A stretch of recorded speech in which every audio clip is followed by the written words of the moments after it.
Hey friends, it's Kate from Venison for dinner. We're out here at milking time. Just helping this last quarter get milked out. Freya's milking the goat. I'm milking the cows. The boys were helping me. Oh yeah, the goat stepped in Freya's bucket. So the calves are getting Freya's goat milk, which is fine. The calf is. I don't know where my boys disappeared to. I did have helpers. Then they left. They kind of were done their jobs until once the cows are done milking, which is pretty much right now, then they feed the calf. We're down to feeding only one calf. Welcome to our chaos.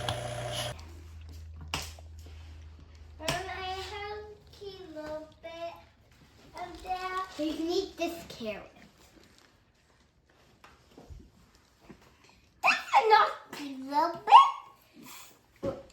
That's a little bit. Okay, friends, we are milking. And we have friends! Look at all the friends! It's a milking party. This cheese making course is really unique for David. Okay, most of you know him as David, but I know him as David. Okay, most of the time, people have trouble with access to raw milk. Almost everybody who's at the course this weekend has milking animals. Every woman here, including Freya, has a milking cow. There's a good reason to do it. Oh, it's so you can hang it? So you can hang it. It's all got a purpose. That's what you like to do. Okay, so there you go. You got a cheese ball with that funny.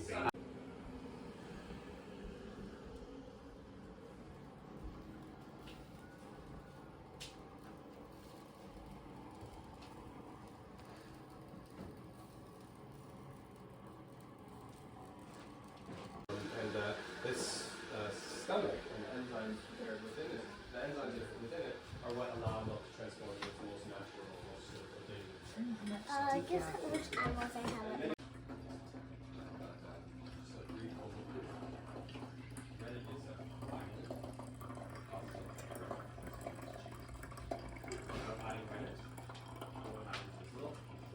Like it's there, but I think it's gonna break. Maybe I'll be wrong. Okay, we can start with that. Yeah, if you want to go ahead. I think she has a birth She also lives in homestead. She's very interested in whatever Jackson's doing. I am wonderful. Oh wow, that is like great. So tired though. She's How did you do that? like, you can tell Beautiful. scoop for you? Oh, sure. Wow. Fresh mozzarella. Alright. And then they just keep on shredding it and shredding it and shredding it. And then this is like the most important Mexican cheese right here. If you want to make really good Mexican food, this is what you need to have. If you guys want to try it.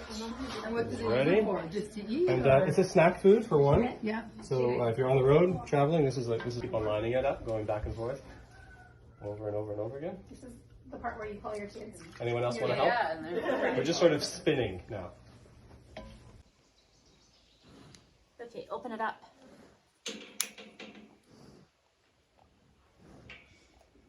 Is this the birthday weekend you were hoping for, Robin? Put the name down. So can you write Rosie next to the third from the bottom? Okay. Just a second, girly. Should I hold her ear? No, she's gonna pop out. She might. Oh wow, she's actually pretty good. That goes way easier on calves. I was thinking a little hole in her Is it a good sample? Just give me a second to check. Yeah, looks good. Can you show me what it looks like? It's a real Oh, yeah. I don't know if you can see with the bubbles. Whoa, it's more the cow moving around. It's been so wet and mucky.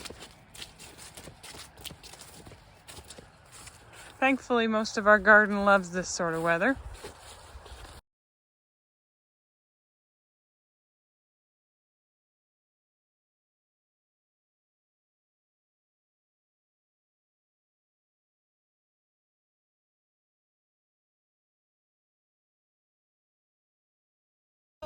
Oh, yeah, maybe don't eat rocks. He sees you and he puts rocks in his mouth. Ah, you're a bit of a dirty baby.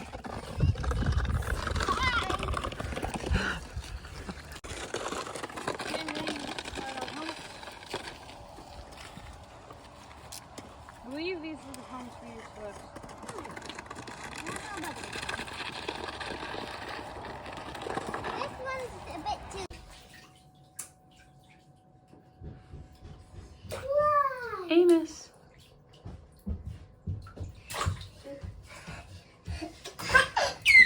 Yeah, you have.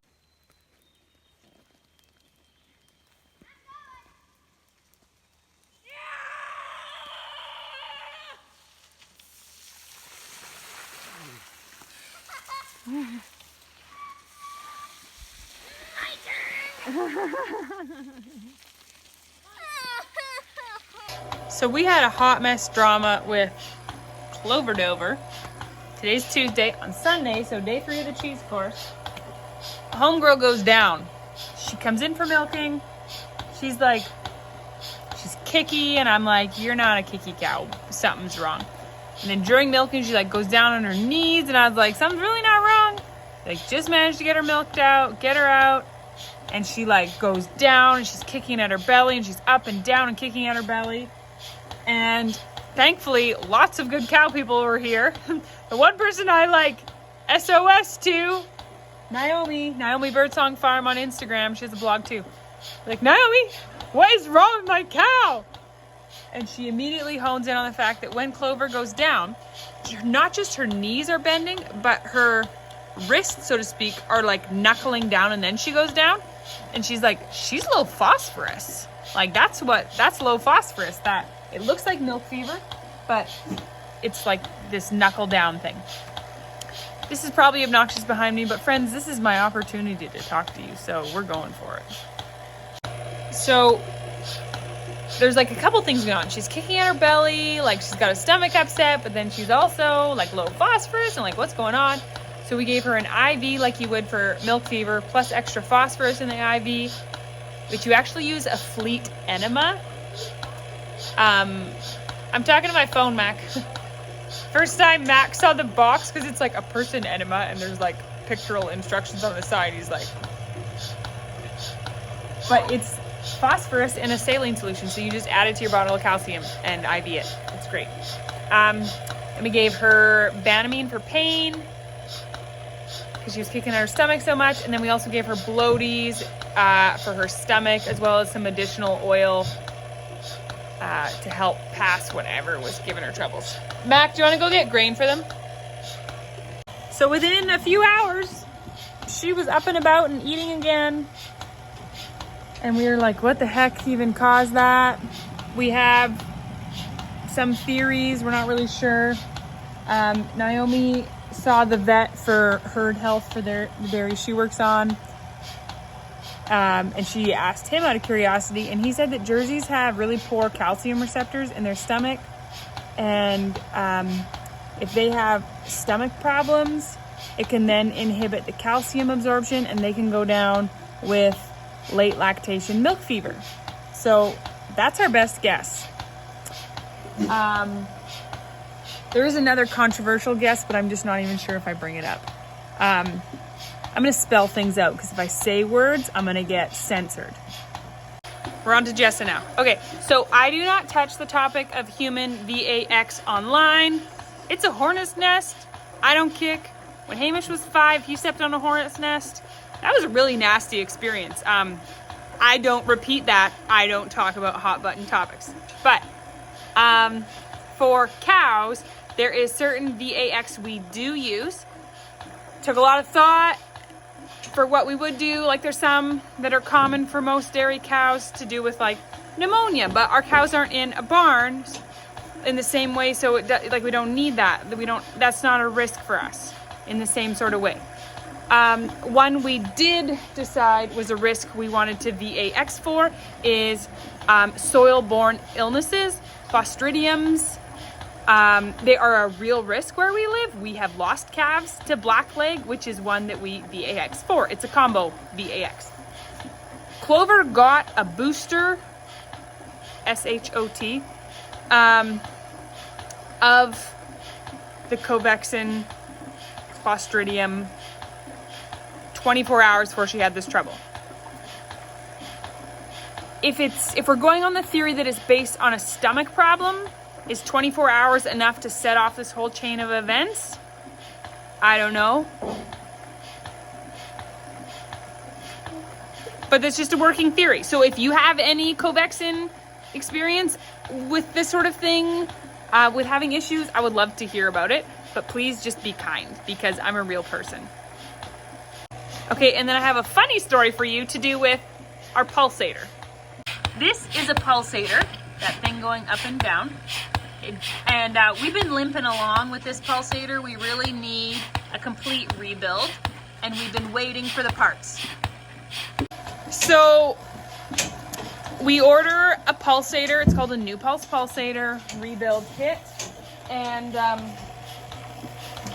when the dairy supply company came through, they were like, sorry, it didn't come in time before we left. We will send it up. There's a feed company that lives, that I'm assuming is like nearby their thing. Milk the cat, the goat. It's a clown. Is her outfit not the cutest?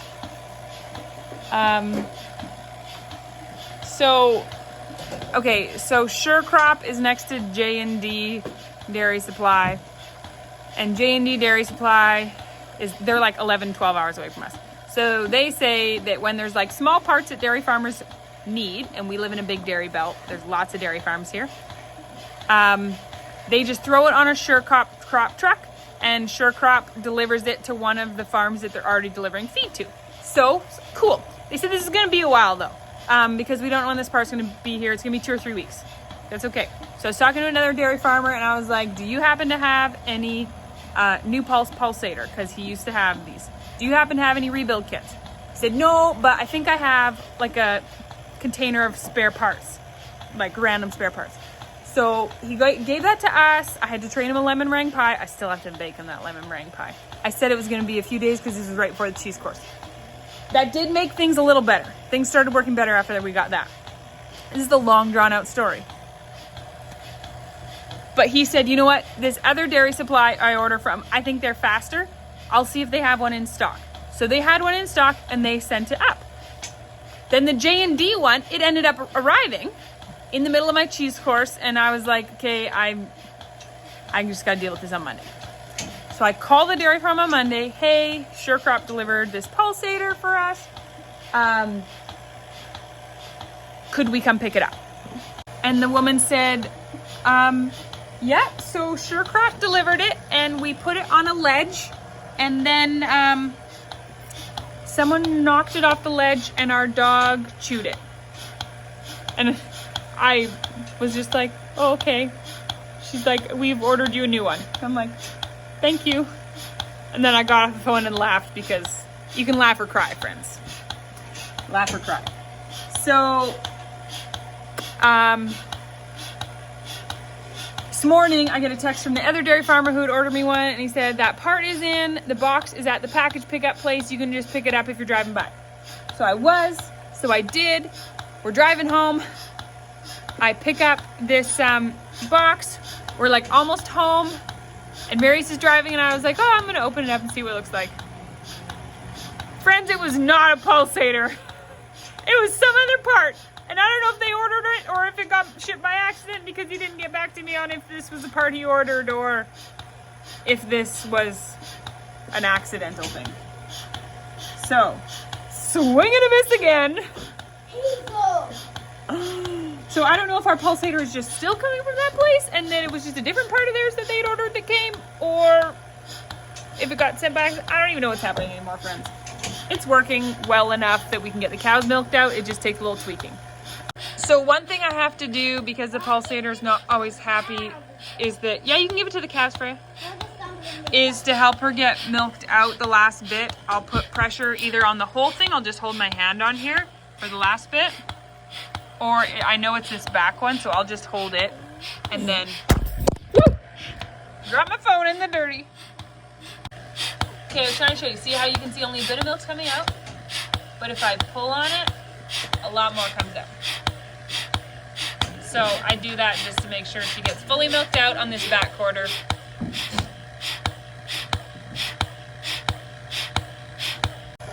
And right after the cheese course ended, I got crashed with a stomach bug. My kids had it the week before. I thought I avoided it. Then Marius and I got it. It's really cool, really fun. Intestinal wise, it was very short-lived, but then it's followed by deep exhaustion. Yesterday I spent most of the day on the couch. Today I wished I could have spent most of the day on the couch, but I couldn't, but I tried. The only way I can explain the exhaustion is it's like you just gave birth. Like, you know how like the days after you give birth, how you feel that like bone deep exhaustion so easily? That's how I felt. Marius is like, so that's what it feels like to give birth. Like, honey, you missed the real event. That's not what it felt like to give birth. That's just the exhaustion afterwards. Thank you very much. You didn't have to sit on only soft surfaces.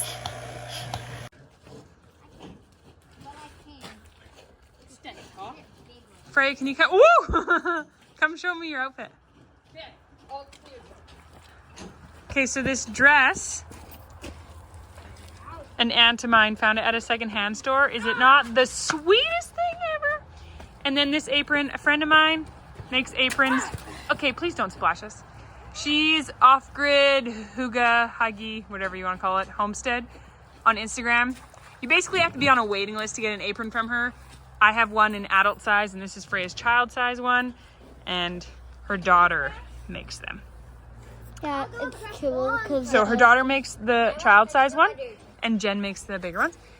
Freya has some other aprons that she's now going to pass on to Rowan, and this is awesome. Protects her dress. Rooster on because my dress hasn't even got a speck on it. Yeah, haven't even got it dirty at all. Good job. Let's go try about aprons. Yeah.